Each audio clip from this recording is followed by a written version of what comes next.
Hi, everyone. Welcome to the Midlife Wellness NP podcast. My name is Kim Hefner. I'm a board certified family nurse practitioner. I specialize in the care of the midlife and menopausal woman, and I'm the host of this podcast. Today, I am super excited about this guest. He is a renowned expert in nitric oxide. He is an international leader in molecular medicine with over 20 years' experience in nitric oxide. He is the CEO and founder of BTI Therapeutics, or Bryan Therapeutics, that specializes in developmental programs for heart disease, Alzheimer's disease, and topical drugs for diabetic ulcers and non-healing wounds.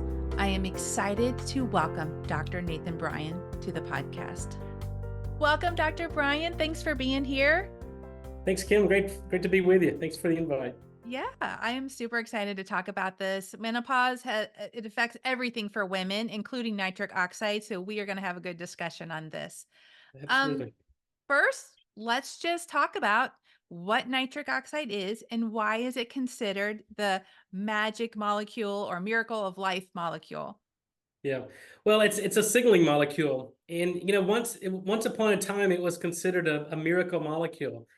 But I don't think it's miraculous anymore because a miracle assumes that we can't explain it, right? Things happen that are unexplained, and that's a miracle. But today, over the last 30 years, we've learned a lot about nitric oxide, so it's no longer miraculous. We understand exactly how it's produced, what it does, what it becomes, and how it signals in the entire body. And so all the kind of clinical observations we see, the benefits of nitric oxide, can be explained from a mechanism of action. So it's a gas, and that's what makes it an interesting molecule. It's produced in the lining of the blood vessels. It's produced by our immune cells. It's produced in the cells of the brain. But when it's produced, it diffuses in all three dimensions, and then it binds and activates second messenger systems. But it's known mostly as a vasodilator, meaning that when it's produced, it opens up the blood vessels, dilates them, and so now we get more blood flow and more oxygen delivery to every organ, tissue, and cell in the body. But it's part of our immune system. It's how our immune cells fight off bacteria and viruses and fungal infections. As I mentioned, it's a neurotransmitter in the central nervous system. But it's an oxygen kind of delivery mechanism. It's how the hemoglobin of our red blood cells delivers oxygen to every cell in the body. And so we now know that every really age-related chronic disease is due to oxygen deprivation, what we call hypoxia or ischemia. So hypoxia is low oxygen, ischemia is low blood flow, which at the end of the day, you're not getting enough oxygen to the cells of the body. And it's nitric oxide that facilitates that oxygen delivery. But it downregulates inflammation, it mitigates oxidative stress, it prevents the immune dysfunction that we see in age-related chronic disease. So that's in a nutshell. And talking through this, one would assume, well, that's a miracle molecule, but it has enormous beneficial effects, but it's not miraculous because we can explain everything from a mechanism standpoint. Right. So that's saying we are as old as our arteries is so true when it comes to nitric Absolutely. oxide and the health of our blood vessels and blood flow and all of those age-related diseases. Sexual function, which we're going to get into for women, even not just men, but for women as well. It's about dilation and engorgement, right? Right. So, what are some common misconceptions or myths surrounding nitric oxide? Well, I hear this all the time that, there's still people out there that say nitric oxide is toxic, it's damaging, it should be avoided. And so I think that's certainly a myth or a misconception. And I think the people that are out there kind of making that statement are either misinformed or uninformed. Mm. And probably just because they haven't read the literature or they're not in this space.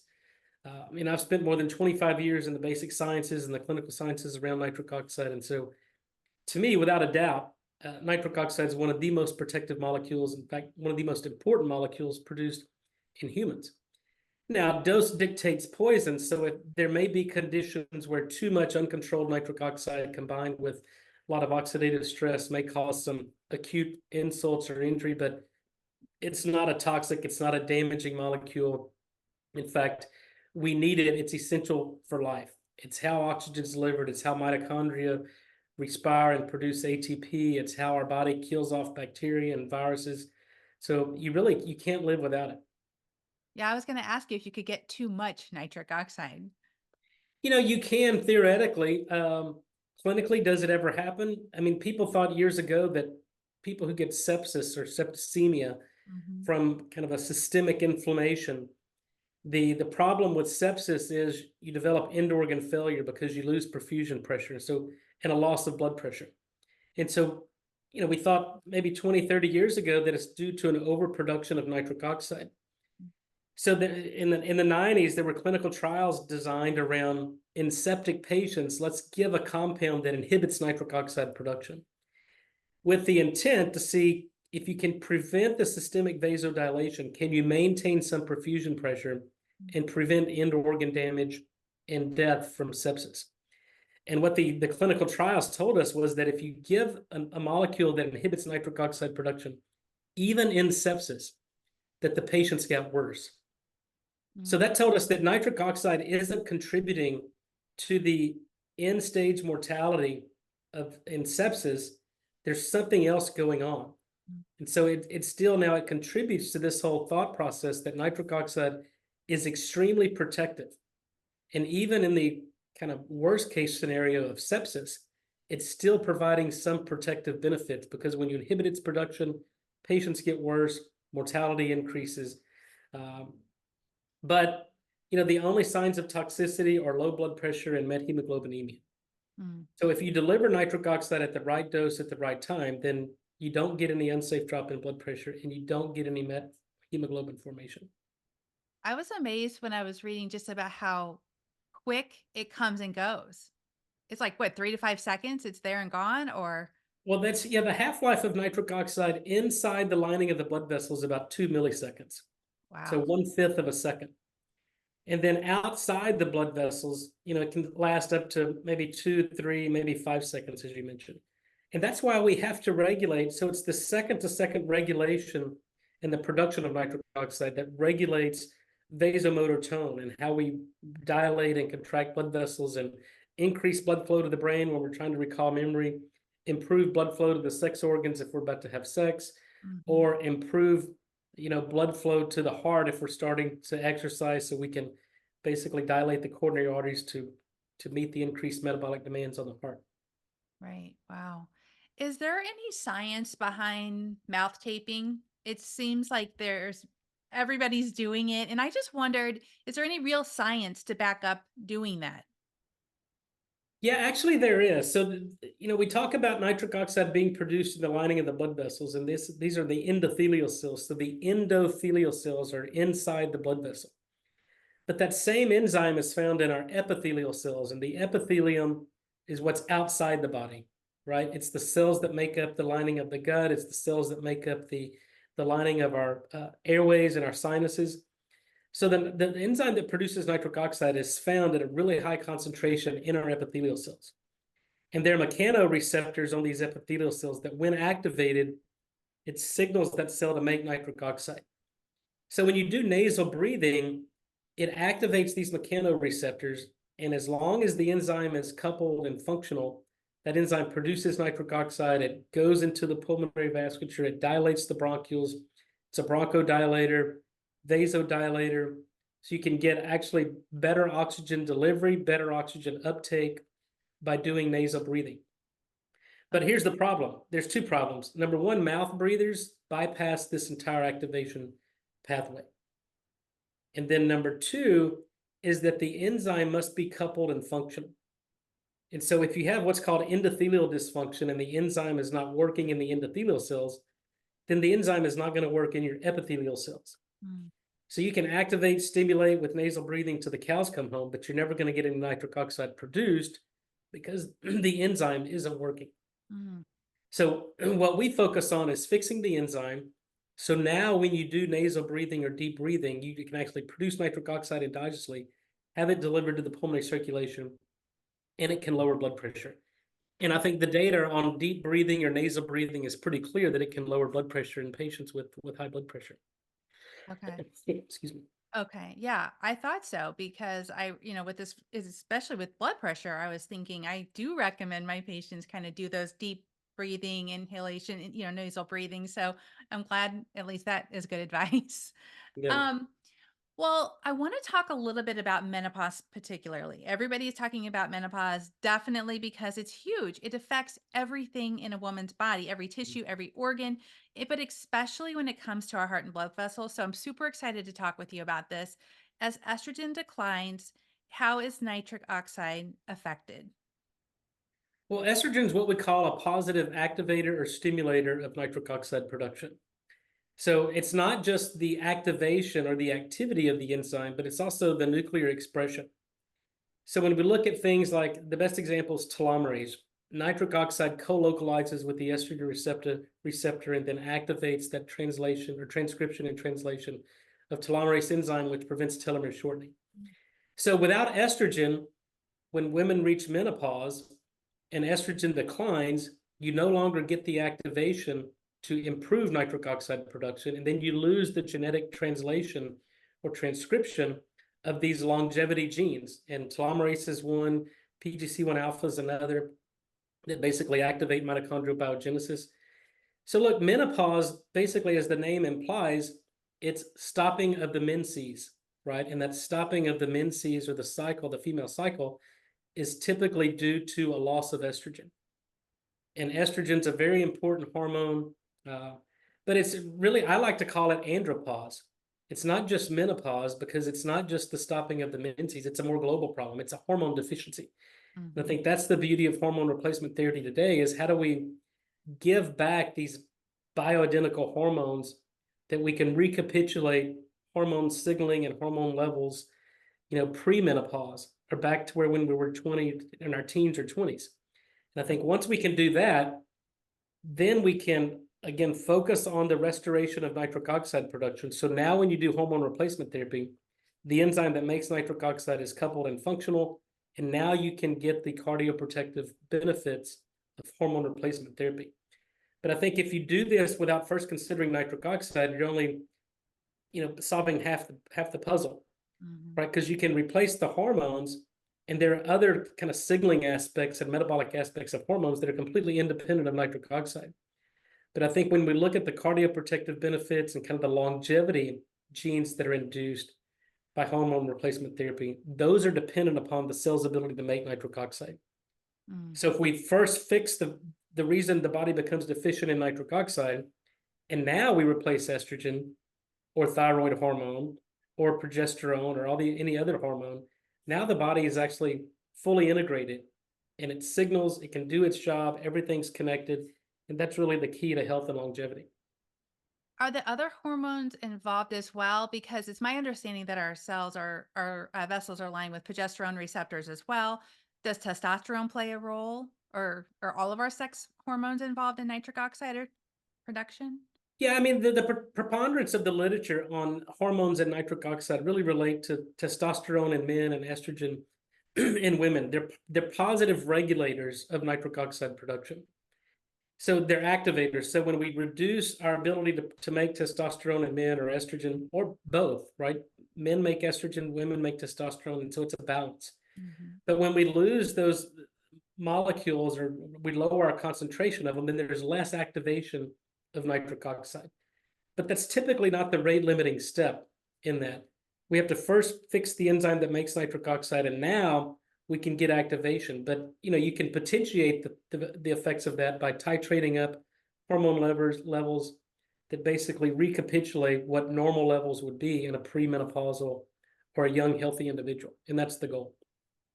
Do you think that the decline of nitric oxide with the decline of estrogen, could that be partially responsible for the vasomotor symptoms, the hot flashes, the night sweats that women experience in menopause? Yeah, look, I think there's definitely a clear connection. It's kind of like the chicken or the egg, which one comes first?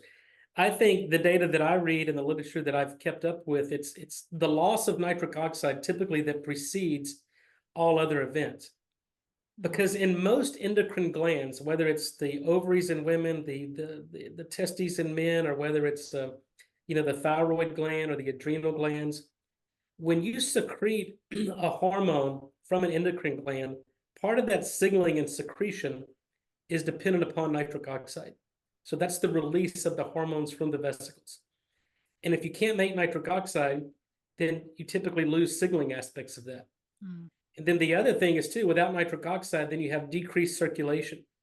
So our bodies, our endocrine glands are always sampling the peripheral blood, right? It's like glucose. So if our glucose is elevated, then our body, our pancreas senses that, and our pancreas secretes more insulin to kind of normalize that. But if there's decreased blood flow or ischemia to the vascular bed of the pancreas, then it's not an accurate sampling size, right? Because there's decreased blood flow to that. Mm-hmm. And so it's a misinterpretation. So one, we have to restore the circulation, perfusion, so we can get an adequate sampling supply, and then allow that endocrine gland, whether it's the pancreas, the ovaries, or the testes, or any endocrine gland, to then secrete hormones to normalize our levels.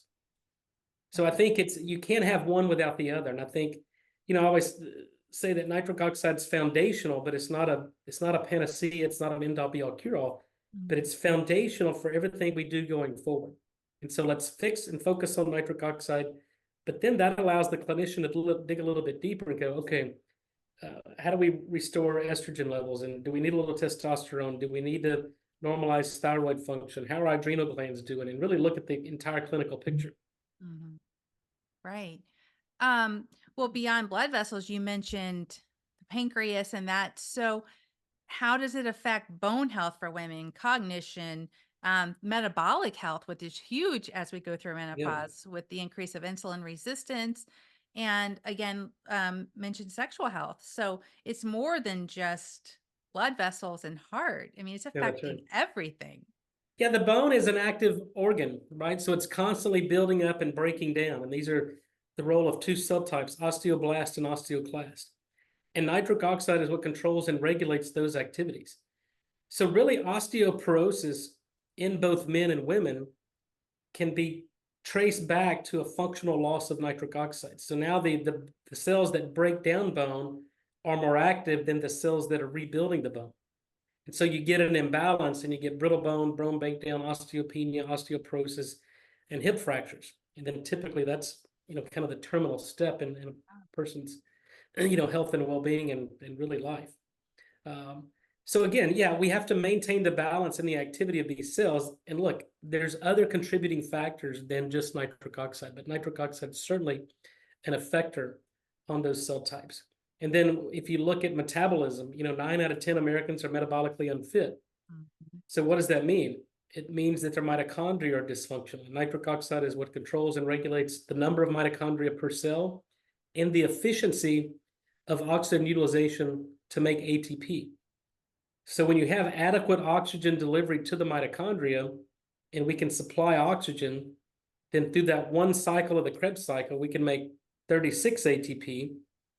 Without oxygen delivery, which is secondary to loss of nitric oxide, that same cycle is going to produce 2 ATP. So we go from 36 miles to gallon to 2 miles to gallon when we run out of nitric oxide and run out of oxygen. And so to me, that's metabolism. It's conversion of food into metabolic and cellular energy, and that's the role of the mitochondria. And then nitric oxide actually induces mitochondrial biogenesis. So the net effect is if we can restore nitric oxide production, we have more mitochondria producing more energy per cell with less oxygen. We do this more efficiently. Right. So how does one know that they're low in nitric oxide? Can they test for it?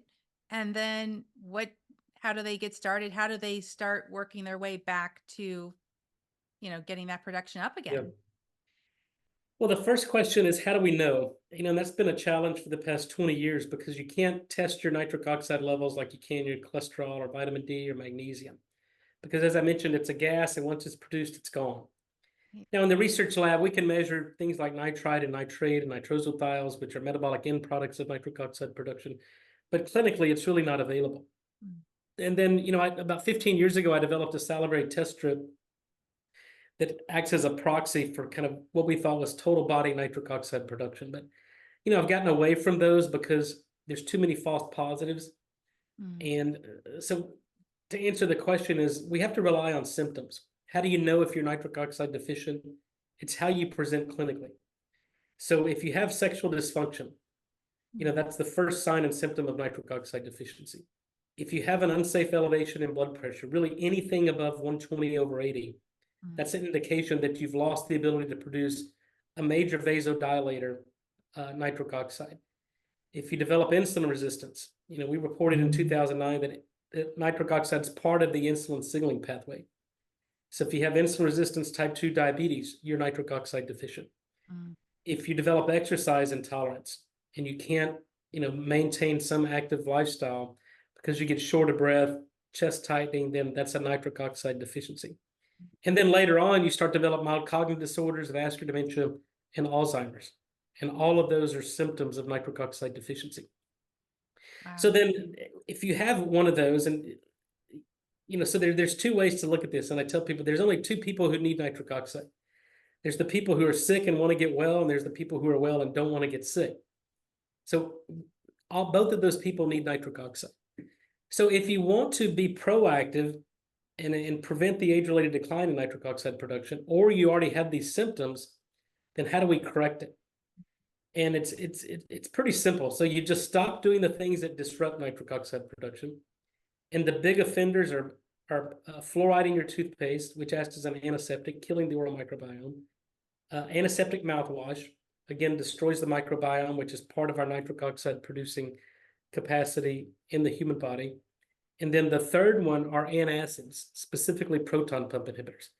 So if you eliminate fluoride in your toothpaste, if you stop using mouthwash, and you get off antacids, now you've kind of released the brakes on the body's ability to make nitric oxide. And now it can actually do its job.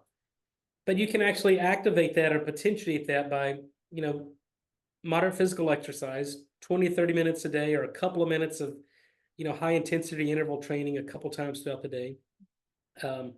You can throw in some more green leafy vegetables, which contribute nitrate, that if you have the right bacteria, then it can produce nitric oxide. And then just 20, 30 minutes of sunlight exposure a day. There's certain wavelengths of light that will release nitric oxide inside the cell. So it's, kind of like what we call phototherapy. And it's really that simple. And then when all else fails, we make products that actually produce nitric oxide for you.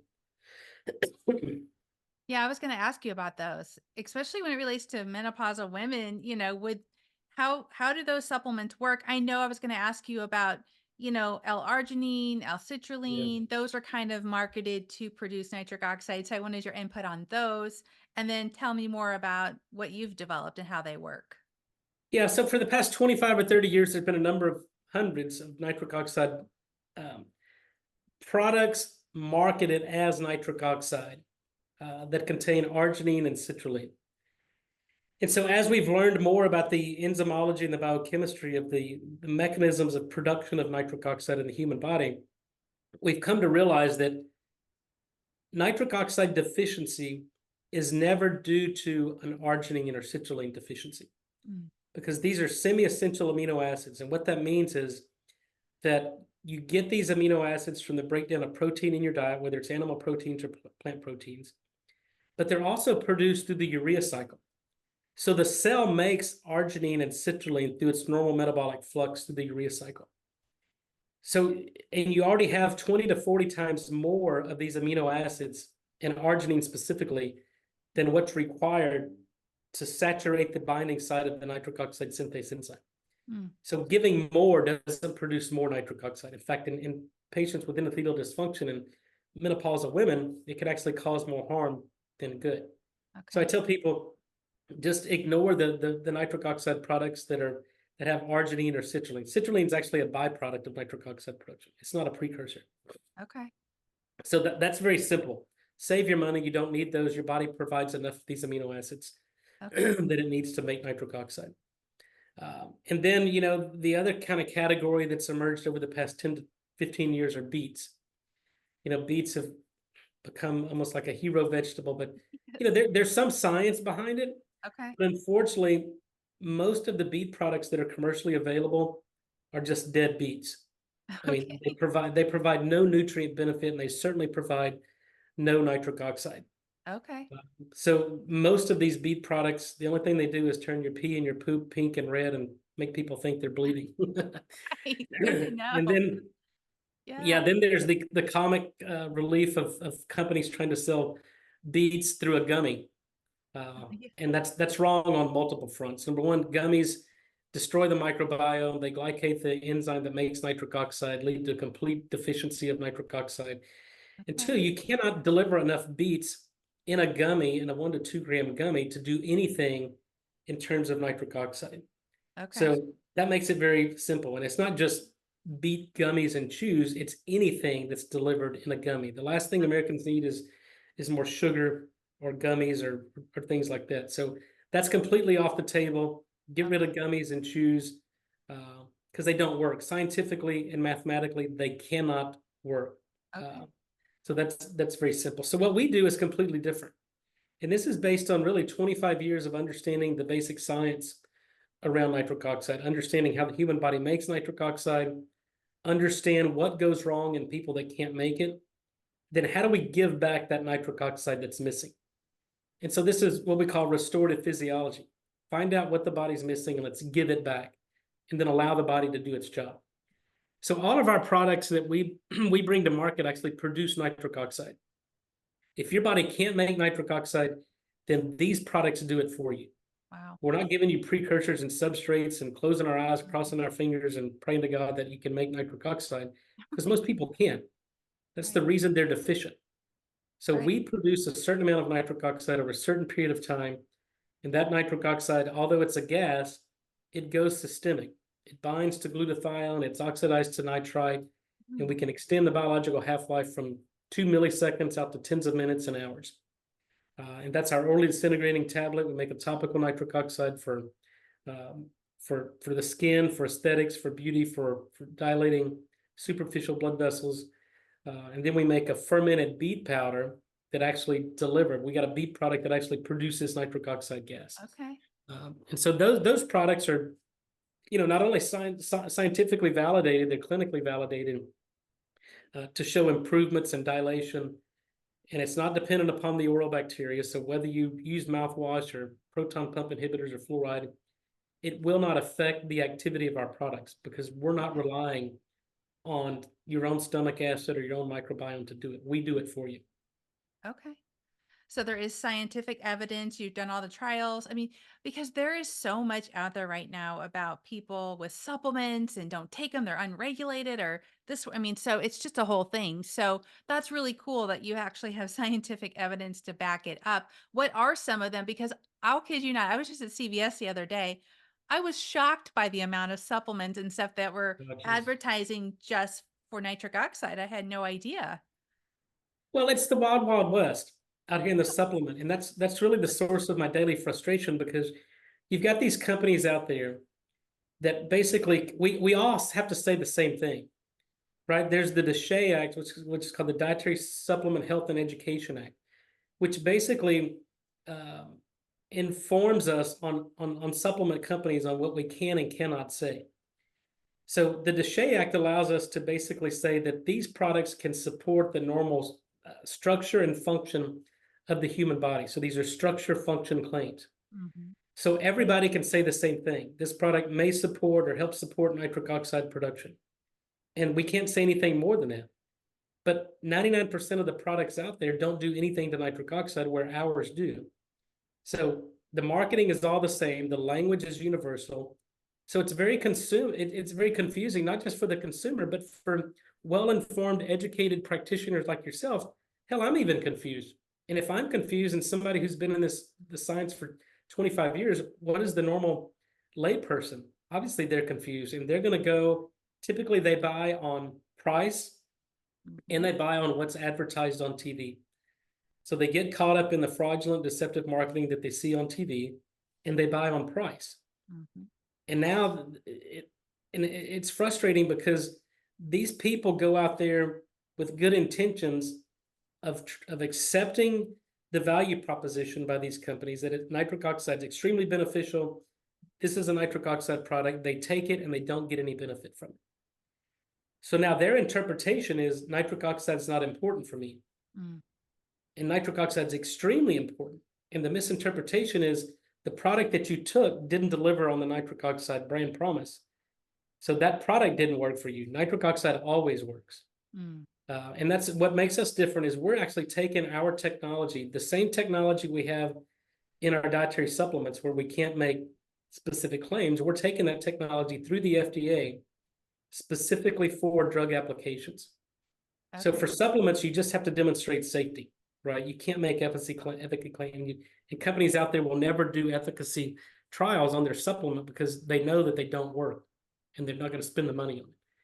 So what we do is we go through the FDA to establish safety and efficacy for specific disease indications. Okay. And we've got drugs now in clinical trials for ischemic heart disease, Alzheimer's, and we're taking our topical drug through the clinical trials for diabetic ulcers and non-healing wounds. So the same technology where we're bringing to market kind of consumer products, supplements, skincare, aesthetics, basically taking that to the next level and producing drug therapy. And that's what makes us different. That's awesome. Are there any side effects that, other than, I would think, like low blood pressure, maybe orthostasis, what else would there be side effect There's only wise? two signs of toxicity for nitric oxide. There's, as you mentioned, low blood pressure, but we don't see that in our product technology because we're delivering a certain amount of nitric oxide that if you have an elevation of blood pressure, again, it can support normal blood pressure, so it'll normalize it. If you have normal or low blood pressure, you don't see any further drop in blood pressure, and that's a very important safety consideration. Yeah. And then the other thing we worry about is methemoglobinemia, where it oxidizes the iron of hemoglobin and reduces the oxygen carrying capacity of the red cells. So you'll get cyanosis around the lips, blueness, but you'll lose blood pressure long before you start to develop cyanosis from methemoglobin formation. But again, all that's dose dependent. Okay. But the doses we're delivering in our consumer products, we've seen no evidence of toxicity when taken as instructed and as directed. Okay. So is there people that should not take them though? Maybe they're on other drugs or dilators or nitrites or nitrates? No, we haven't seen that, and we've been doing this for several decades now, and we've done a number of of randomized placebo-controlled clinical trials in patients who are taking a laundry list of medications, Okay. different classes of medications, 10, 12, 15 different medications. And we haven't seen any interaction with any known drug therapy or contraindications in people that. So to answer your question, is there anybody who shouldn't be taking nitric oxide? We have yet to identify that patient. They may be out there, but because nitric oxide is regulating oxygen delivery and circulation and perfusion and mitigating inflammation, we really don't see anybody that wouldn't benefit from nitric oxide at the dose that we're giving through our product technology. I should qualify. Okay. How do they know it's working? Like what do they feel like? Is there any difference? But everybody's different. So when I take my products, I don't necessarily feel anything. Okay. We do have people that as soon as they put the lozenge in their mouth, within a couple of seconds, they go, wow, I feel this. Is it because they're dilating the blood vessels and improving oxygenation of the tissue? But despite me not feeling anything, and we've done these tests, so we'll take an ultrasound and put it on my carotid artery, and we'll take a picture of my artery, and then I'll put the lozenge in my mouth. And then usually within 10, 12, 15 seconds, we can actually see that blood vessel dilating. Wow. So we can capture it on camera on ultrasound, but I don't feel it. It's not something that's palpable for me to go, oh, wow, I know my blood vessels dilated 13%. No, I don't, I Wow, don't I feel feel great now. it. But what we're finding is the sicker the people, the more they feel the product technology. Okay. But for us who are healthy without any issues with blood pressure problems, I don't feel it. But now I will tell this: if I take it and then go to the gym and I do my same workout routine and then I go to the gym without taking it, then I certainly feel the difference. Okay. So the perceived exertion is better, or there's less perceived exertion when I take it and I go work out than if I don't and go work out. So the workouts are easier. That makes total sense, actually. Yeah. Yeah. Wow. And then of course we've got a lot of people who report better sexual function because we're dilating the blood vessels of the sex organs and getting engorgement, and so sexual function becomes improved. Which is so important for women, again, with the decline of estrogen and all of them actually, but Yeah. especially estrogen, it decreases blood flow to the area. So it would make total sense that this could help that.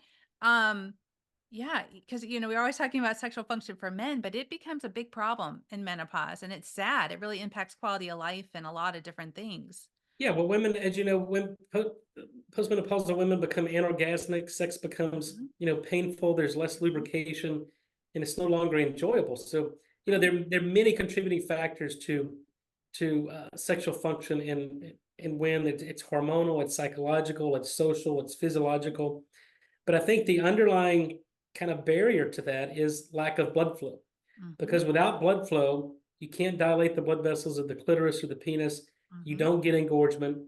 Without adequate blood flow, you lose the secretory aspects of the sex organs, Mhm. and you become less lubricated, dryness, painful sex.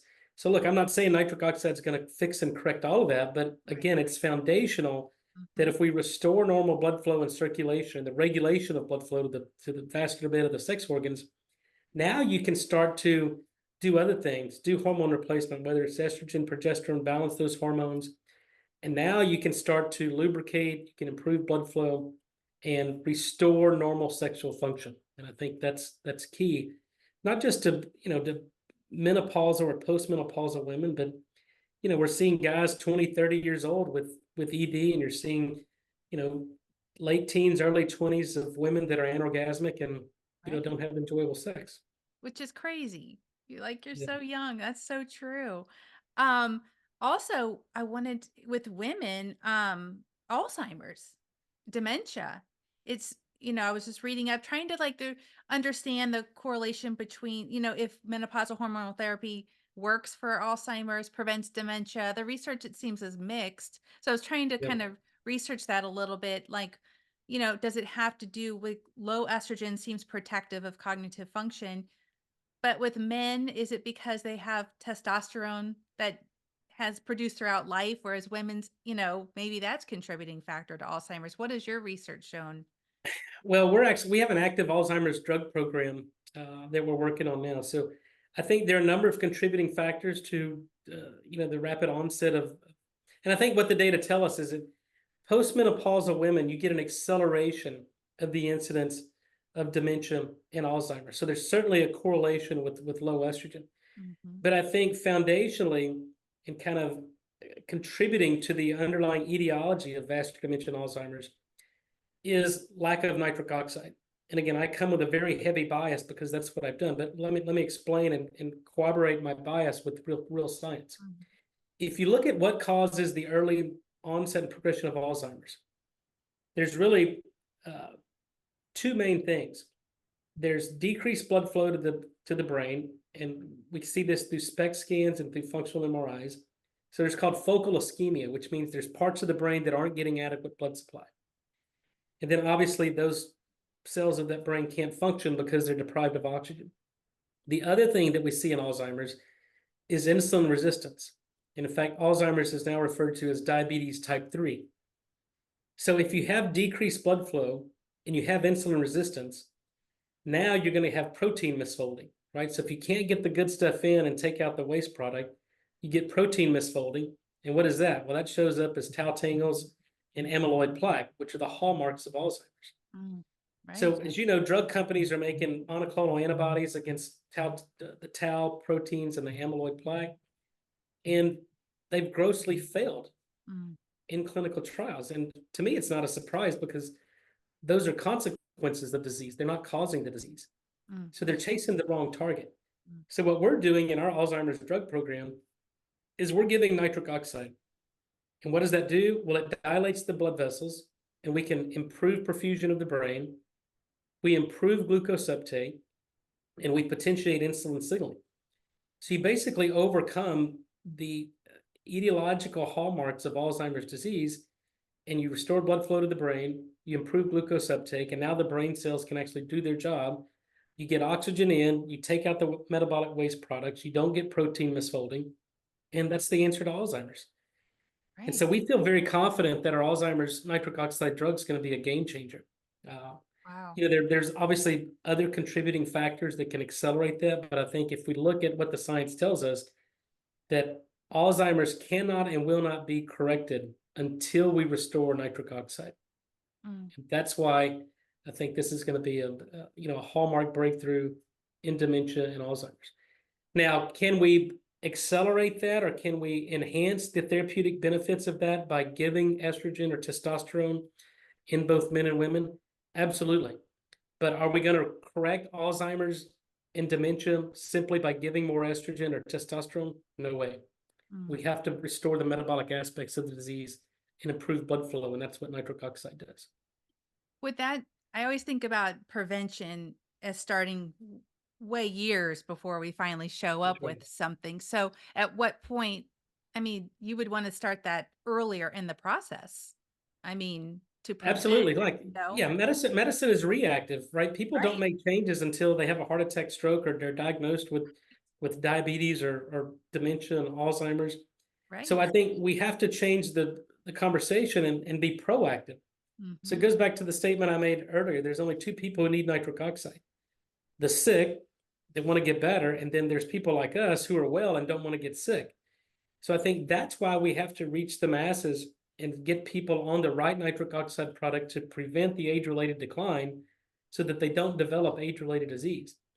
Because prevention is the key. It's easier, more cost-effective to prevent disease than it is to treat it. And that's our goal. Yeah. I find it interesting in the research on hormone therapy, they're trying to figure out, it says some research, if you give it early, the timing hypothesis, give it, within 10 years of menopause, it's beneficial. But then as some of the research shows, if you give it at 65 or beyond, it increases the risk of dementia, which is interesting.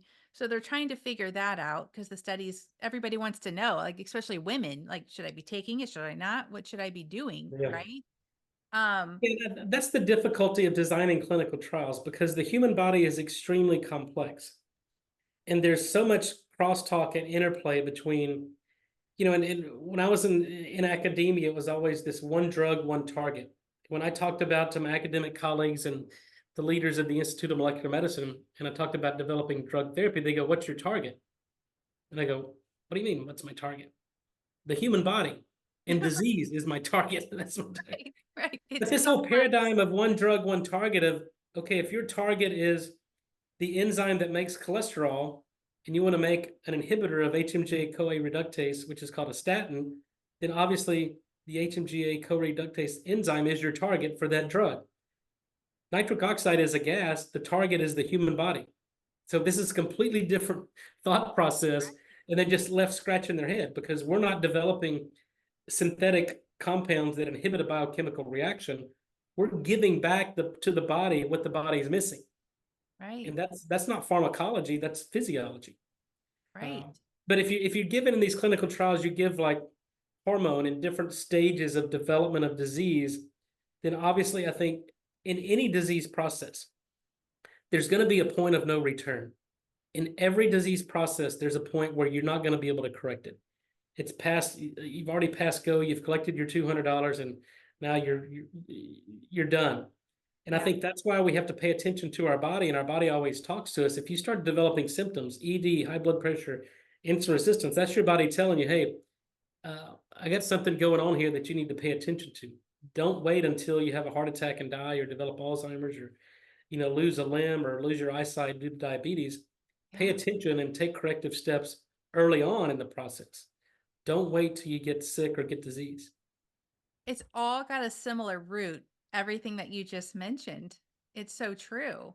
Yeah. It's just, like everything, it ties back to, like insulin resistance increases your risk for cardiovascular disease, metabolic syndrome. And it's crazy how hormones are all related, and it's just not that simple, Well, but that's what interesting. people want. Yeah. No, that's right. In 2007, we published, I think it was a hallmark paper in the Proceedings of the National Academy of Science, where we demonstrated for the very first time that nitric oxide is a hormone, right? Similar to thyroid hormone or estrogen or testosterone. Nitric oxide is an endocrine mediator, a hormone. It has systemic effects. So similar to giving hormone replacement therapy and giving estrogen to replace what's missing, that's what we do. We understand nitric oxide, and we give hormone replacement therapy. We give nitric oxide replacement therapy. Again, we're not giving precursors and substrates, because if you want to give a postmenopausal woman estrogen therapy, you don't give her DHEA Right. or pregnenolone or something and hope your body can convert it to estrogen. You Yeah. give them estrogen. Yeah. And same thing in men, you give them actual testosterone. And fortunately, we don't have to give testosterone injections into our testes, thank God. We can give it intramuscularly. We can give it transdermal. We can give it through a troche. But we deliver that actual molecule, that bioactive molecule, systemically. Yeah. And that's what we do through our orally disintegrating tablet. We generate nitric oxide gas in the oral cavity. It goes systemic, and we deliver that hormone replacement therapy through that lozenge. And so that when you think about it, hormone replacement therapy as it relates to nitric oxide, there's only one way to do it. And that's what we do and what no one else does. We deliver bioactive nitric oxide gas at doses that recapitulate nitric oxide production and nitric oxide signaling.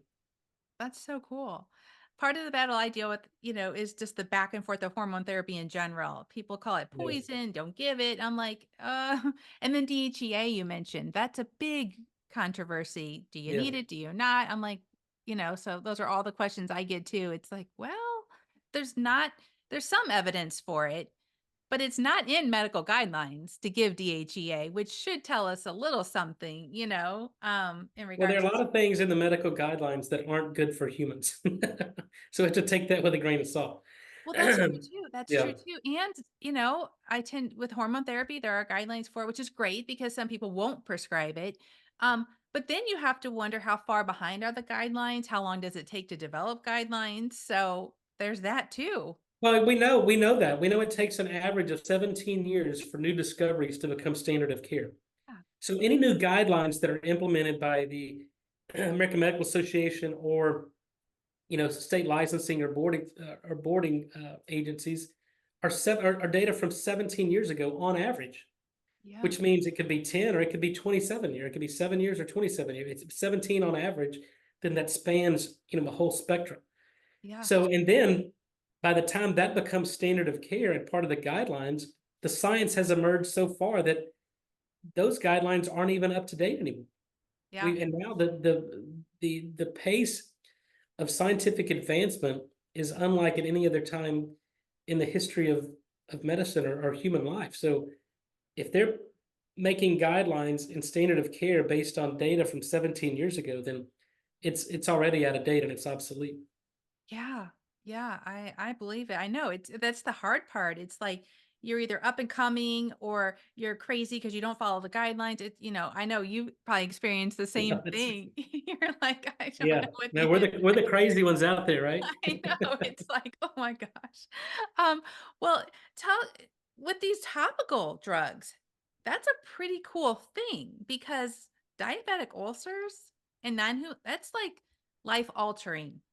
That's Now, look, it's impacting going to quality be. of life. We're very, very excited about that, and so Yeah. we have consumer products on the market now that are for aesthetics and beauty and skincare. So obviously those products aren't intended to treat diabetic ulcers or wounds, but we're taking that same dual chamber technology. But we treat wounds today the same way we did 50 years ago. There's been no innovations in wound care in decades. And so if you look at what causes a non-healing wound in diabetics, there's always decreased blood flow to that wound bed. So obviously the wound can't heal if there's no blood supply. Yeah. And there's always an infection. And why is there an infection? Because it's isolated from our immune system. There's no blood supply, no immune response there. So when we give nitric oxide topically, it penetrates into the wound bed. It shuts down the iron sulfur centers of the bacterial respiratory chain. So it kills any infection and it causes hyperemia. So we're getting blood supply now to that wound. And so when you kill the infection and you get blood supply to the wound heals. And in fact, there's not a single wound we haven't been able to heal. 4, 5, 6-year-old non-healing wounds we heal within a matter of months with our topical nitric oxide. Because Wow. again, it addresses the root cause of why the wound doesn't heal. Kills the infection and gets blood supply to the wound. You get tissue granulation, you get an immune response, and you get tissue growth and the wound heals. It's amazing. Wow. Now, do you think these will be covered by insurance at some point? Absolutely. So Okay. when That's a we big get these deal. drugs, so our job now is to file the INDs, which is an investigational drug application, design the clinical trial, do the clinical trials, and then collect the data, submit a drug application to the FDA. The FDA is going to review it based on the safety and efficacy of how we design our trials. And then once these drugs are approved, obviously we'll apply for reimbursement through most payers. Mm. Because if you look at the kind of the broad economic impact of what we're doing, this will save payers billions of dollars. And so, yeah, you make an investment up front about paying for this treatment, Mhm. and it's going to save you billions of dollars on the back end from readmissions, Yeah, surgical site infections, yeah, uh, admission into hospitals for sepsis and chronic infections and limb amputations. I mean, this will change the landscape of healthcare. no doubt. I mean, sepsis will kill you. Yeah. So, I mean, that's really cool. How far out do you think that is? We're probably 2 years out on our topical drug development, realistically, from the time we designed the trials, follow these patients out. Obviously, chronic wounds, you got to monitor these patients and follow them and track them for many, many months. So this isn't something we can track for a couple of days Right. and give the FDA something that they feel comfortable. So, this is a 6-month, maybe a 12-month study to see the progression of the wounds and how fast we can heal them and what stage of the wound, what are the inclusion, exclusion criteria for these trials. That's all our job, to design a clinical trial that's meaningful and we can see, the progression and let the drug do its job. Yeah. Alzheimer's, yeah, probably, a year and a half or 2 years out, but our ischemic heart disease drug, I fully anticipate by early next year, we'll have a drug approved and on the market. That's awesome. I mean, Stay that tuned. kills us, especially Yeah, women. I mean, yeah, men too, obviously, but women, I yeah, mean, it's crazy. I know patients will, they want to talk about hormone therapy, and I'm like, we need to talk about all these other things that are going on, that's right. invisibly. Well, it sounds like you're doing a great job. I'm super excited. Talk real quick about specifics on diet. Diet is people's religion if some sort is going to want to know, what should we be eating? You mentioned green leafy vegetables. Anything else? There's the big topic, plant-based, meat. What Animal, straight keto, That's carnivore. Yeah. right. That's right. Look, I think I'm not a big fan of these extreme diets. I think, it has to be personalized. I've gone, one year for Lent, I gave up red meat and it was the worst 40 days of my life. I need to consume red meat based on my own kind of genetic makeup and things like that. Um, you know, there's people who swear by a straight vegan plant-based diet and they're the hardcore carnivore, eliminate plants from your diet. And tell people, find what works for you. What works for me may not work for you, but I think broadly speaking, there's no one size fits all. But I think kind of a safe statement is a balanced diet in moderation. We need lots of protein. In fact, the older we get, the more protein we need to prevent muscle loss and bone loss. But I think what's common in a plant-based and a straight carnivore diet is the elimination of sugar. Sugar's a poison, it's a toxin. If you eat good, clean food, whether it's plant or animal, then I think that's a good protein source. But just eliminate sugar, refined carbohydrates, breads, grains, things like that. I think people are it's toxic.